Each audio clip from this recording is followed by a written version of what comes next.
Hello everyone, and welcome back to the Lambo, and welcome to the first video of 2025 actually. Hopefully by the end of this year, this car will look a little bit more complete than it does right now. So what is the agenda for today's video? A few people have messaged me asking what's happening with the car. So I thought to start the year off, let's make a quick generic update video, talking about small things that have been going on behind the scenes. So I've laid a bunch of parts out here, so I can be reminded of what I need to talk about. It's kind of like a show and tell. Right, so the engine. Two things to discuss here actually. I'm happy to finally announce we have probably one of the most important components for the car, the ECU, which was also the most expensive purchase made so far. Now it's obviously not this. This is just one of the stock ECUs that came with the 1GZFE, the other one down below over there. So just to get some discussion going, what I want you guys to do is put down below in the comments what ECU you think it is. Bonus points if you get the brand and exact model right. If you get it right, I'll take a screenshot of your comments and include in the next video in about a week's time when we reveal the ECU. I will give one hint. It comes from a Land Down Under. If you know the song, that should narrow the options down a bit, because I think maybe 2 or 3 companies qualify. So comment below what you think it is. Staying on engine related things, the engine and transaxle, well, they're obviously still not here and still not in the car. As they're off at an engineering shop, it's having the adapter plates and the flywheel made. Now obviously the Toyota engine doesn't bolt to the VW Audi transaxle. However, before it went, I did buy a clutch, what I'll put a picture of on the screen now.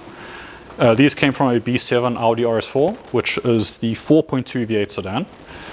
I can't remember exactly what model years it was. I think it was around 2006. And geez, to be honest, I didn't even want to make any more videos until that was back so I could start the proper build. But as mentioned, people have been asking for updates, so well, here we are. Hopefully it won't be much longer, and obviously I'll be doing a full video on that when it's back. Next up, we have cosmetics to discuss. Firstly, these. These arrived a few weeks ago, all the way from Italy, and they are the lenses that fit in the front light bucket area. I'm not sure what the actual correct description for that area is, so I'll just put a picture on the screen now of where I'm referring to. These are OEM Carrello lenses. You can just see the Carrello marking up over there, and I believe they were also found on the Ferrari 328. Now obviously we need the actual lighting unit that these fit into. Those have been ordered and paid for and should be here soon. Speaking of cosmetic parts on order, I've also ordered and paid for the correct tail light reflectors that go over here on the car. I did want to show the old ones, but I've searched everywhere for them and they're just gone. I think I threw them away. I'll put a photo on the screen now showing you what they look like compared to the much better ones. Anyway, so I'm looking forward to getting those and installing them, because it'll make the back of the car look much better. They will hold these, which are the correct OEM Carrello tail lights. I think I have shown these in a previous video, but it was just a photo, so here they are in person.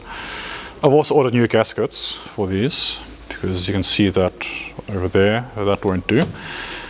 I think that these are actually probably older than me, to be honest. Anyway, I'm glad we've so far been able to keep Carrello branded items all around, because of Carrello tail lights and now Carrello lenses. All I need to get are the Carrello headlights.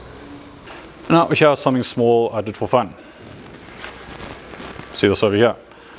When looking at a sale advert on, I think it was Bring a Trailer, I noticed that some cars had these stickers under the engine lid. There's another one over here. So I opened up Adobe Illustrator, got a few reference photos and proceeded to just draw out my own. But as a nod to this engine in particular that's going in the car, I changed some of the details from the Lambo engine to now be relevant to the Toyota one, such as the plug gap over here, obviously the 1GZ up over there, and the firing order down over there. Now I just printed these for a test at home, just to check the sizing. I think they need to be made probably a little bit smaller to fit on the back of the engine bay hood that's over there. But I'll just resize them, get them printed on a better quality material, and then I'll come stick them in the car. It's these small details that make a nice little difference. And so, what's next? I have the plans for the chassis, because if you missed the previous video, the existing chassis that I'm actually standing on here is not being used. So soon will be time to start cutting and welding that so that this car can be on a proper chassis and not this temporary frame that we made. You can kind of see down over there. These over here, well, I'm going to have to get those sandblasted and repainted because I'm not such a fan of this patina look over here. And other than that, as mentioned earlier, I'll drop a new video in about a week's time showing the ECU we have and just have a brief chat about that. So that's all for now. I'll see you guys again in a couple of days. Thanks for watching.